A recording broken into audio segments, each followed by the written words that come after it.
A slumber did my spirit seal.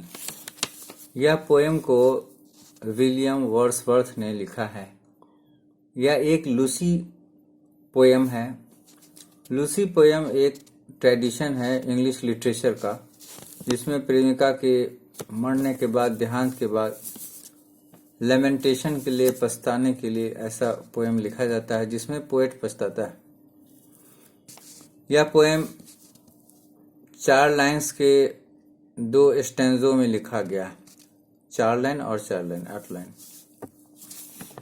यहाँ poet यह मानता है कि वो जिंदगी में बेपरवाह था, कहीं गुम था, या इसको वो संज्ञा देता है कि नींद में सोया हुआ था। कहीं गुम था, नींद में सोया था, बेखबर था, और जिंदगी की कड़वी सच्चाई उसे मालूम नहीं थी। क्या कड़वी सच्चाई है? कि जिंदगी में एक दिन मौत भी आती और मौत का सामना भी करना पड़ता है। पोएट अपनी जिंदगी को बहुत आसानी में ले रहा था और अपने प्रेमिका के साथ काफी खुश था।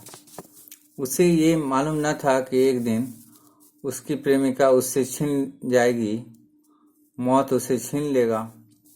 या वो ये भी नहीं मानने को तैयार था कि उसकी प्रेमिका कभी बूढ़ी होगी। लेकिन उसकी प्रेमिका वक्त से पहले मर जाती है।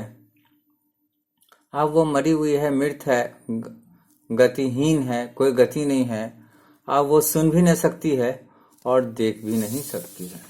इससे पोएट काफी दुख है और सदमे में। और इसके बाद वो जमीन में दफन हो चुकी है, मर चुकी है, जमीन का हिस्सा बन गई। जैसा कि हम जानते हैं भारतीय संस्कृति में कि मरने के बाद आदमी पंचतंत्र में, 5 तत्व में विलीन हो जाता है। तो मरने के बाद आदमी जमीन में मिल जाता है, जमीन, वायु, अग्नि वगैरह में मिल जाता है। तो क्रिश्चियन में भी मौत के बाद दफन कर दिया जाता है, जैसे मुस्लिम्स में होता है। तो मौत के बाद उसकी प्रेमिका जमीन के हिस्सा बन गई, क्योंकि आप जानते हैं कि जमीन में क्या होता है, बैक्टीरिया के कारण बॉडी का डिकम्पोजिशन हो जाता है। तो बैक्टीरिया बॉडी को डिकम्पोज कर देगा और वो जमीन का हिस्सा बन गई।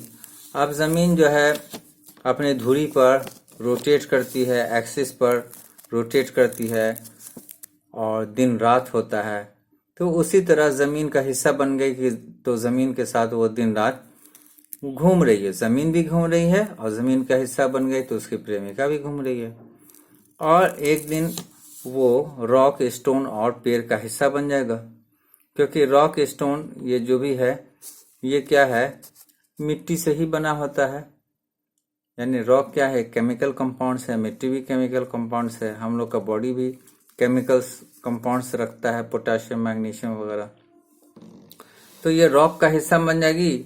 और पेड़ पौधे को तो पोटाशियम, मैग्नीशियम सारा चीज चाहिए होता है, तो वो पेड़ का भी हिस्सा बन जाएगी।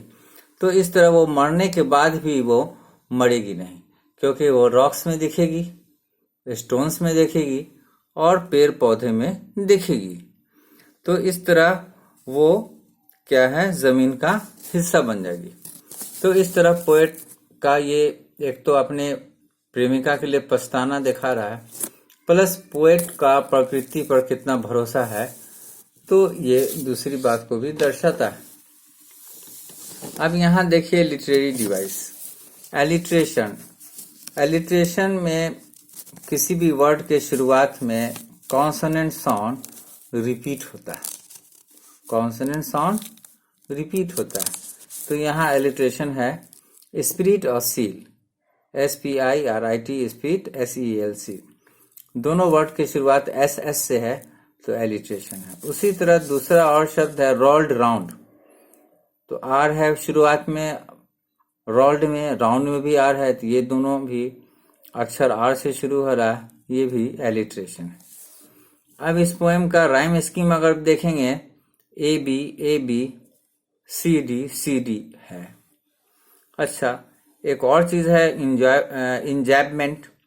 जब पोएम की 2 या 2 से अधिक लाइंस के बीच में पंक्चुएशन मार्क्स नहीं होता है, लगातार चलती रहती है लाइन, तो ऐसे को हम इंजैबमेंट कहते हैं। तो यहाँ एक पंक्ति आप देख लें, 3 पंक्तियां हैं। She seemed a thing that, कोई पंक्चुएशन मार्क नहीं है। कुड नॉट फील, कोई पंक्चुएशन मार्क नहीं है। The touch of earth years, अब जाके फुल स्टॉप है। तो ऊपर के दोनों लाइन में कोई फुल यानी पंक्चुएशन मार्क नहीं है, तो ये इंजैबमेंट कहलाता है। थैंक यू, बहुत बहुत शुक्रिया। आपका अशरफ, समस्तीपुर।